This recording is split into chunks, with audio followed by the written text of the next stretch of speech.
Hi, students, let's get started with the subject Science, Chapter 9. Life Processes in Animals. If your food is fully digested before you eat again, you won't need medicine for pain. Thirukkural 942. In the grade 6 science textbook Curiosity, chapter, Living Creatures, Exploring Their Characteristics, we learnt about processes essential for survival of living beings like nutrition, respiration, excretion, and reproduction. These are collectively called life processes. In this chapter, we will learn about life processes such as nutrition and respiration in detail. Observe your surroundings and notice what animals eat. Animals eat different types of food. Bees and sunbirds suck the nectar of flowers, while infants of humans and many other animals feed on their mother's milk. Snakes, like python, swallow the animals they prey upon. Some aquatic animals enter tiny food particles floating nearby and feed upon them. Animals, including humans, obtain energy from food, which enables them to carry out various life processes. Animals consume food that contains complex components, such as carbohydrate, protein, and fat. These complex food components have to be broken down into simpler forms before the body can use them. But how does this process happen? Breaking down of complex food components into simpler forms occurs in a long tube called the alimentary canal. This process starts in the mouth and ends at the anus, Fig. 9.1. As food moves through this canal, digestive juices secreted at different parts break it down into simpler forms. This simpler form of food is absorbed by different parts of our alimentary canal and transported to various parts of our body to carry out various functions. Fig. 9.1. Human Digestive System. 9.1 Nutrition in animals. How do the complex food components get broken down into simpler forms and used by the body in various animals? Is this process the same in all animals or does it vary? Let us try to understand this process in humans. 9.1.1 Digestion in human beings. Let us trace the journey of food inside our body as it passes through different parts of the alimentary canal. Beginning with the mouth cavity, the journey of the food you eat begins when it enters your mouth. Your teeth break down food you eat into smaller pieces by the processes of crushing and chewing. This process of initial breakdown of food into fine pieces is called mechanical digestion. Think about your favorite food. Does your mouth feel watery? This happens because of more saliva that gets released when you recall your favorite food. What do you think is the role of saliva in your mouth? What do you feel when you eat other types of food, such as chapati?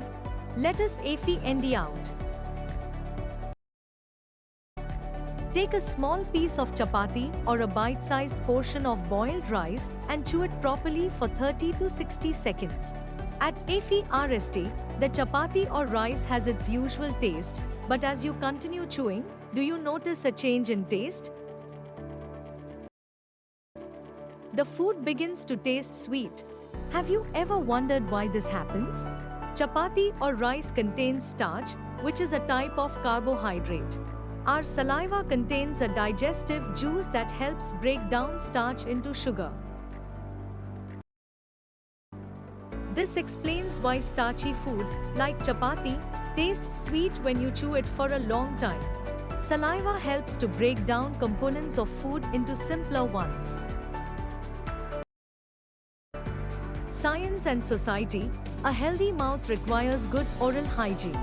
We should brush our teeth and clean our tongue twice a day and rinse our mouth with water after each meal to prevent tooth decay and bad smell in the mouth. Find out the ways our elders were maintaining oral hygiene. Activity 9.1. Let us investigate. Take two test tubes and label them as A and B. Take 1 teaspoonful of boiled rice in test tube A and take a teaspoonful of boiled rice after chewing it for 30 to 60 seconds in test tube B. Add 3 to 4 ml of water in both the test tubes. Note the initial color of the rice-water mixture in Table 9.1. Add 3 to 4 drops of iodine solution into each test tube with the help of a dropper. Mix the content of each test tube separately and observe. Record your observations in Table 9.1. Table 9.1. Action of saliva on starch. Did you observe that the color of boiled rice turned blue-black in test tube A, while in test tube B, chewed boiled rice either did not change color or turned only a very light blue-black color? What causes the change of color in test tube A? In grade 6, we learned that iodine gives a blue-black color when it reacts with starch. In test tube A, the appearance of the blue-black color indicates the presence of starch. In test tube B, which contains chewed boiled rice, if there is no change in color, it indicates that the starch is no longer present. If there is only a slight change in color, it indicates that starch is present only in very small amount. It has been broken down into simple sugars by the action of saliva. If the color still appears in test tube B, what changes would you make in the activity to explore it further? Would the color change if chewing time is increased? Try to AFND out by repeating the activity. Now, we know that saliva secretion in the mouth helps break down starch into sugars. This process of breaking complex food components into simpler forms in the body is called digestion. Food is partially digested in the mouth. Let us learn how this partially digested food gets further digested through the alimentary canal. Food pipe, esophagus, a passage from the mouth to the stomach. When you chew your food, your saliva not only helps in digesting the starch but also moistens it, making it soft and easy to swallow.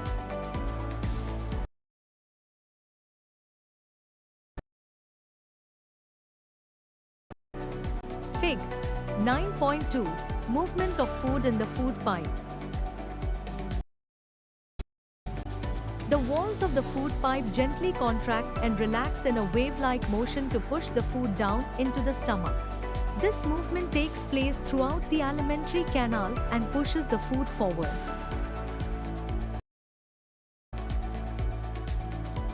The walls of the food pipe gently contract and relax in a wave-like motion to push the food down into the stomach. This movement takes place throughout the alimentary canal and pushes the food forward. Stomach. In the stomach, the walls contract and relax to churn the food. The churned food is then mixed with a secretion from the inner lining of the stomach. The secretion from stomach contains digestive juice, acid, and mucus. The digestive juice of the stomach breaks down proteins present in the food into simpler components. The acid not only helps break down proteins but also kills many harmful bacteria. The mucus protects the stomach lining from the acid, preventing damage. In the stomach, the food is partially digested and transformed into a semi-liquid mass, preparing it for the next stage of digestion. Fig. 9.3. Stomach. Fascinating facts. How did scientists learn about digestion in the human body? The discovery of how the stomach works happened by chance. In 1822, a man named Alexis Street Martin was accidentally shot in the stomach. He was treated by a doctor, William Beaumont. However, his wound never fully healed, leaving a small permanent hole. This opening allowed Dr. Beaumont to observe digestion in the stomach as it happened. He conducted experiments on how different foods were broken down and studied how emotions affect digestion. Alexis Street, Martin's shotgun wound. Fig. 9.4 Alimentary canal if it is stretched out. Small intestine. After its journey through the stomach, the partially digested food moves into the small intestine. Look at Fig. 9.4. It is a sketch of a stretched out alimentary canal. Guess how long it is? You will be surprised that although it is called small intestine, it is almost 6 meters long, almost twice the height of your classroom. You will be surprised to know that the small intestine is the longest part of the alimentary canal.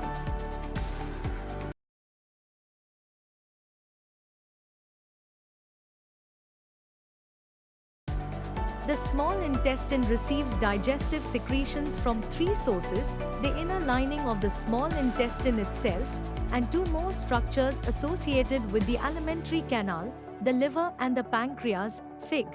9.4. The liver secretes bile, which is mildly basic in nature. Recall the neutralization reaction in chapter exploring substances, acidic, basic, and neutral. Bile neutralizes acids present in the food, moving down from the stomach and breaks down fats into tiny droplets, making its digestion easier. The pancreas secretes pancreatic juice, which is also basic in nature and helps neutralize acids present in the food. Additionally, pancreatic juice also breaks down carbohydrates, proteins, and fats. The digestive juice secreted by the wall of the small intestine further breaks down fats, proteins, and partially digested carbohydrates into simpler forms.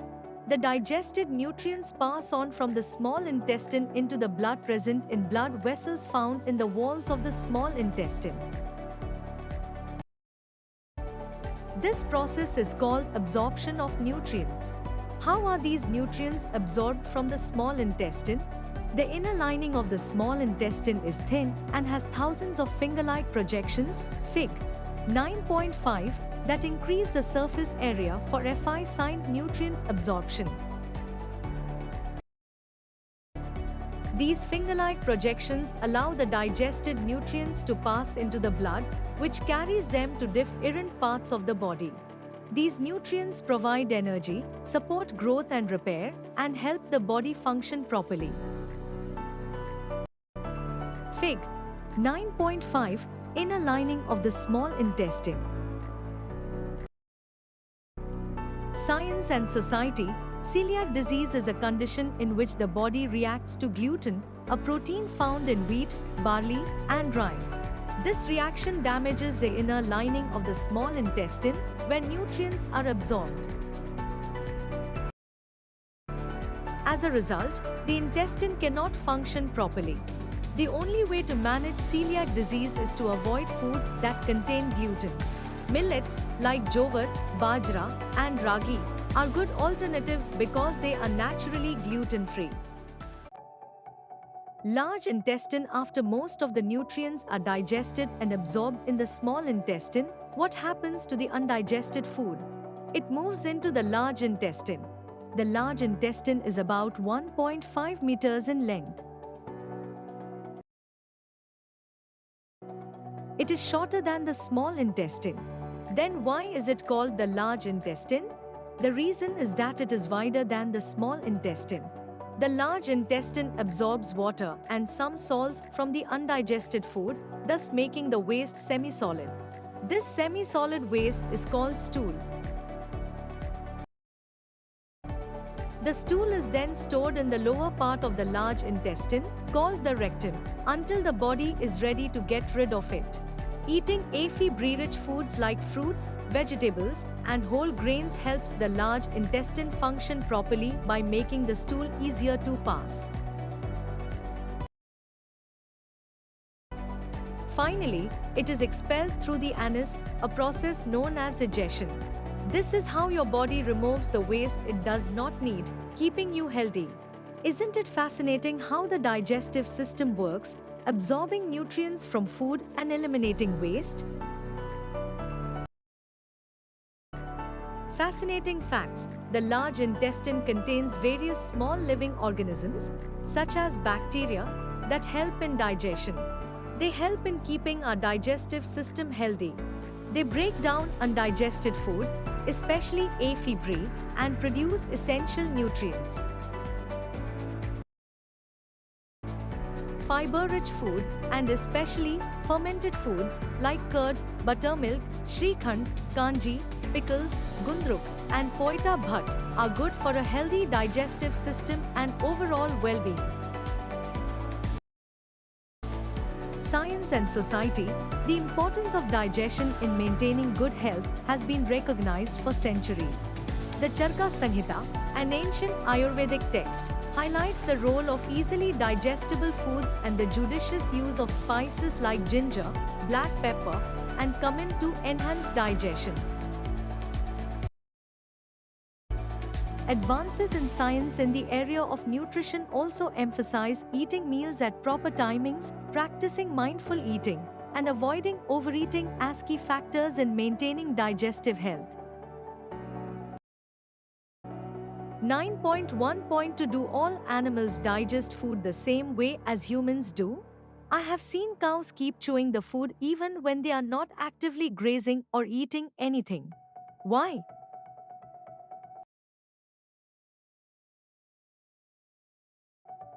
Fig.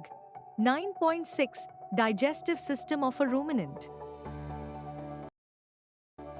Grass-eating animals, such as cows, Fig. 9.6, and buffaloes, partially chew the grass and swallow it into their stomachs. In the stomach, partial digestion of the food takes place.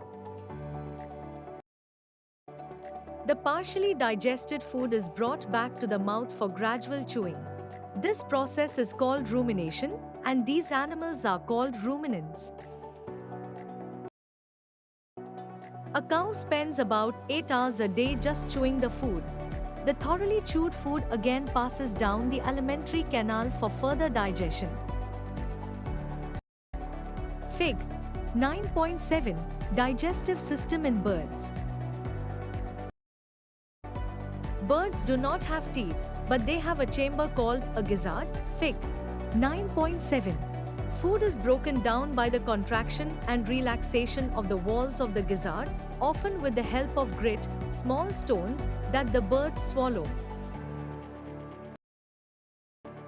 This shows that animals exhibit variations in the structure and function of the alimentary canal to adapt to different ways of digesting different kinds of food. We have learned that the nutrients from digested food are carried to different parts of the body. Some of the nutrients help build and repair the body, while others, like sugar, are broken down inside the body to release energy. The process by which nutrients are converted into usable energy is called respiration. Let us now explore how this process occurs in animals. 9.2. Respiration in animals. We learnt in grade 6 chapter, Living Creatures, exploring their characteristics, that all living beings respire. Is the process of respiration the same in all animals? Let us first understand the process of respiration in humans.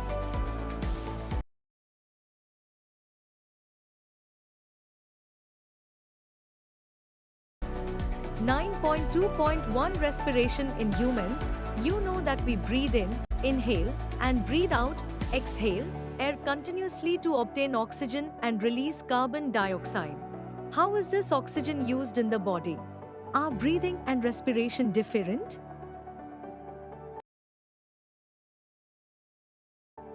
Let us find out. How do we breathe?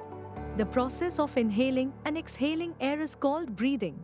It is difficult to live without food for a week or without water for a day or two, but without breathing, we usually cannot survive more than a few minutes. Why is that? All of us are alive because we breathe. Not just humans, plants and other animals also breathe.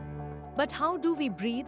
Just as food follows a specified C pathway in the digestive system, our body also has a specified C system for breathing and respiration.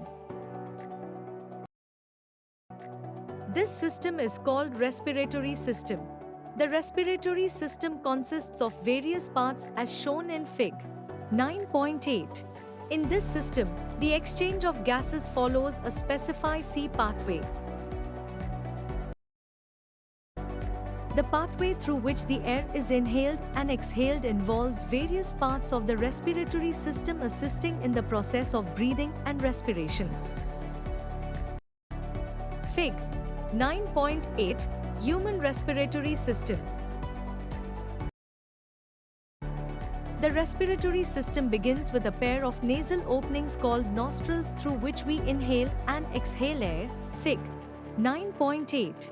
The inhaled air passes into a pair of small passages called the nasal passages. Have you noticed tiny hair inside your nostrils? These hair, along with mucus, help trap dust and dirt from the air we breathe in. This is why we should breathe through the nose and not through the mouth.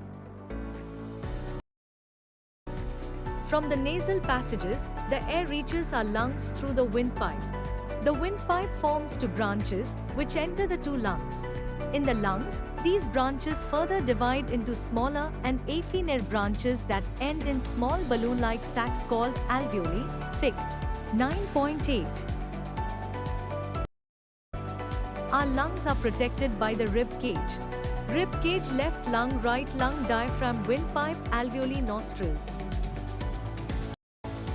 Fig. 9.8. Human respiratory system. Science and society. While a lot of the dust is filtered out from the inhaled air, often small infectious particles can get through the lungs. For example, during the COVID-19 pandemic, the SARS-CoV-2 virus affected the respiratory system, leading to breathing difficulties and often causing serious lung problems. Let us understand the mechanism of breathing by making a simple model. Activity 9.2. Let us make a model. Take a white transparent plastic bottle with a lid. Remove its bottom. Make a hole in the lid of the bottle. Take a Y-shaped hollow tube, as shown in Fig. 9.9. Fix two deflated balloons to the forked end of the tube. Secure them with rubber bands to make them airtight. Insert the straight end of the tube tightly through the lid from the open base of the bottle and seal the lid with clay to make it airtight. To the open base of the bottle, attach a thin rubber sheet tightly using a large rubber band. A. Inhalation. B. Exhalation. Fig. 9.9. Model to show mechanisms of breathing. Pull the rubber sheet from the center of the base downwards and watch the balloons. Fig. 9.9a. What do you observe? Now, release the rubber sheet upwards and observe the balloons. Fig. 9.9b. What changes do you see in the balloons? When you pull the rubber sheet downwards, the balloons inflate. Conversely, when you release the rubber sheet upwards, the balloons deflate. When you breathe in, inhale, your chest expands as the ribs move up and outwards. The diaphragm, a dome-shaped muscle below the lungs, moves downwards during inhalation. Fig. 9.10a. This increases the space inside the chest and air enters the lungs. When you breathe out, exhale, the ribs move down and inwards and the diaphragm moves upwards. Fig. 9.10b, reducing space and pushing air out of the lungs. Fig. Diaphragm moves downward. A. Inhalation. B. exhalation diaphragm moves upward. Fig. 9.10 Mechanism of breathing. What do the balloons in the model mentioned in Fig. 9.9 represent? What does the rubber sheet represent? In this model, the balloons represent the lungs and the rubber sheet represents the diaphragm. Science and society. Breathing practices for a healthy life. Breathing exercises have been practiced across different cultures in India and worldwide for centuries. Pranayama is well known for improving respiratory health, mind relaxation, and concentration. In Ladakh, people practice Tummo breathing, a technique that improves lung function and helps keep the body warm even in cold weather. Similarly, deep breathing techniques are used to promote well-being. Some traditions combine deep breathing with chanting, using rhythmic breath control to enhance relaxation and mental clarity. What do we breathe out? Activity 9.3. Let us explore to be demonstrated by the teacher. Take an equal amount of freshly prepared lime water into test tubes A and B as given in Fig. 9.11. In test tube A, pass the air using a syringe Pichkari. Fig. 9.11a. This is the same air that you inhale. In test tube B, repeatedly blow air through your mouth into the lime water using a straw. Fig. 9.11b. Do you observe any changes in the color of the lime water? Fig. 9.11a. Air is passed into lime water with a Pichkari syringe. B. Air is exhaled into lime water. The lime water in test tube B turns milky or cloudy, but the lime water in test tube A does not. What does this indicate? Lime water turns milky when it reacts with carbon dioxide. Therefore, this indicates that the exhaled air contains more carbon dioxide than the air we inhale. How does the exchange of gases happen? Through the process of breathing, fresh air from outside enters the lungs and AFL is the alveoli. The alveoli have thin walls surrounded by affinate tubes containing blood. Fig. 9.12. Blood carries carbon dioxide from the body to the alveoli, where it is released into the air. At the same time, oxygen from the alveoli passes into the blood and is transported to all parts of the body. Fig. 9.12. Gas exchange through alveoli. Have you ever wondered how the food you eat gives you energy? The key is not only the food but also the oxygen we breathe. When we eat food, our body breaks it down into simple substances like sugar, glucose. Oxygen helps break down glucose to release energy. This process is called respiration. The word equation of the process of respiration is as follows: glucose plus oxygen, carbon dioxide plus water plus energy. Fig. 9.13. The percentage of oxygen and carbon dioxide in inhaled and exhaled air. During breathing, we inhale air from our surroundings and exhale air having more carbon dioxide than the inhaled air.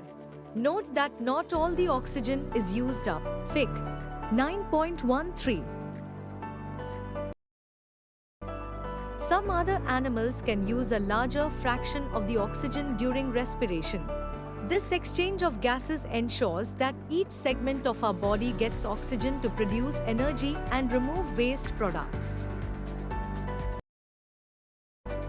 In simple words, breathing brings in oxygen and removes carbon dioxide, while respiration uses oxygen to break down food and release energy.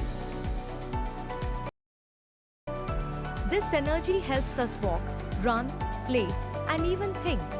Breathing is a physical process, while respiration is a chemical process that occurs inside the body. Both the processes are essential for our survival. our body has a unique system for the transport of nutrients, oxygen, and other substances. This system is called the circulatory system.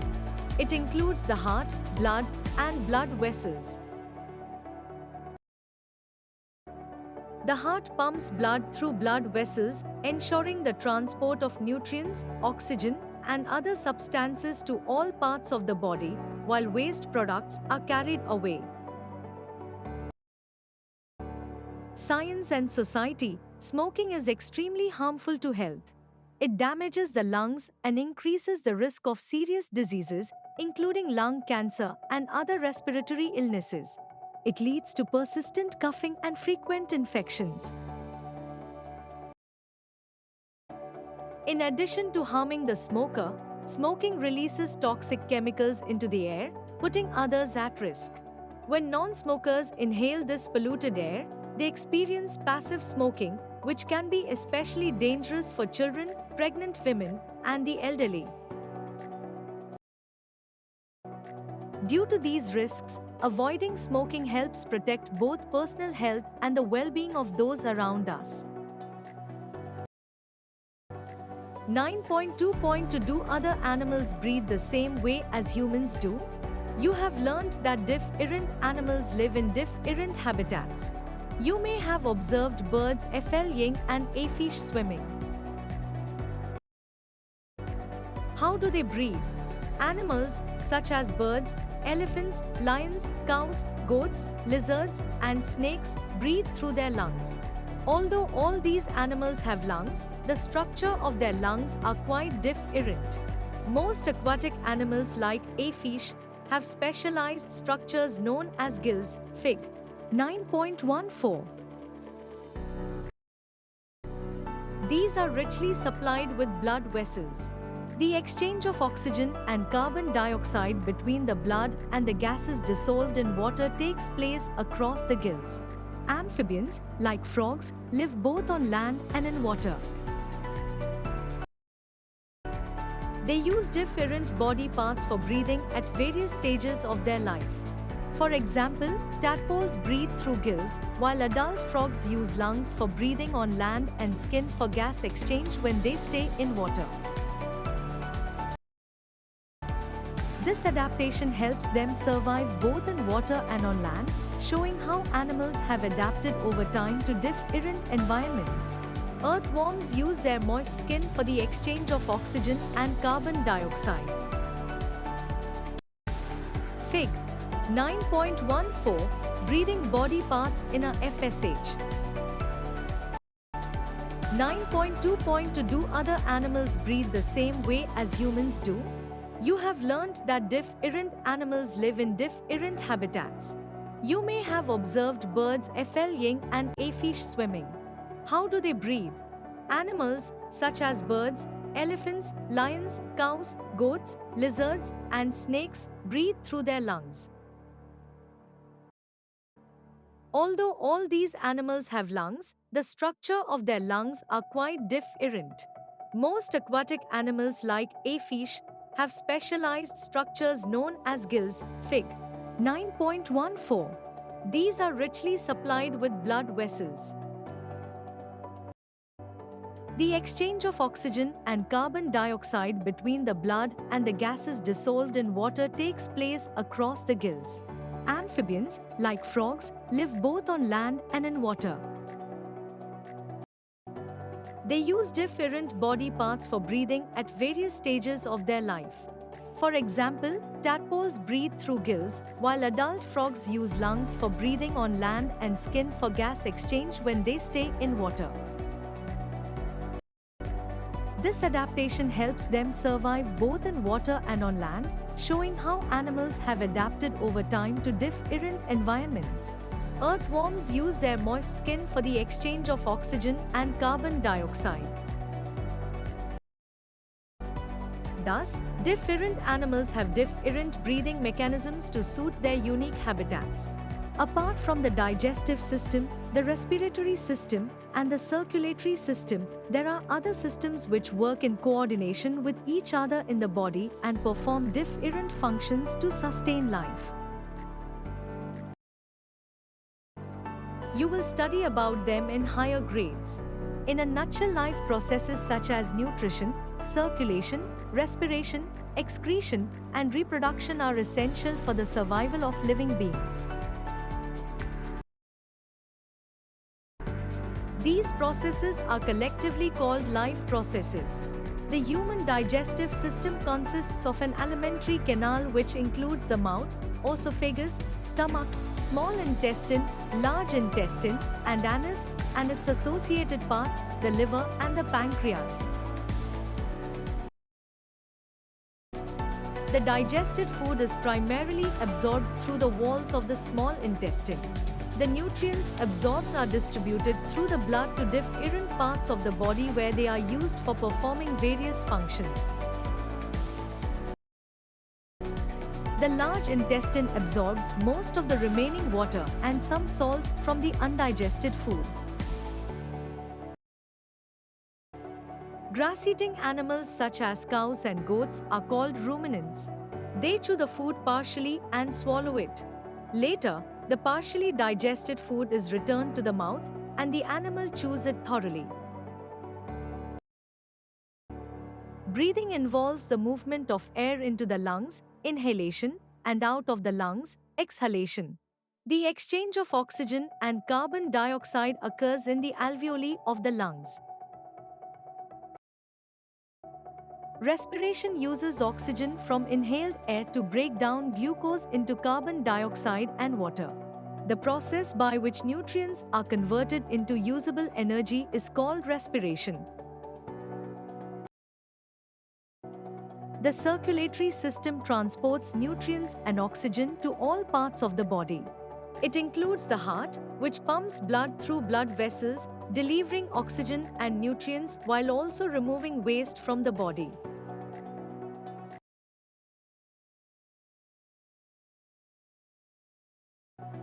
Breathing is a physical process and respiration is a chemical process. Different animals have different breathing mechanisms adapted to suit their habitats. Thanks for watching.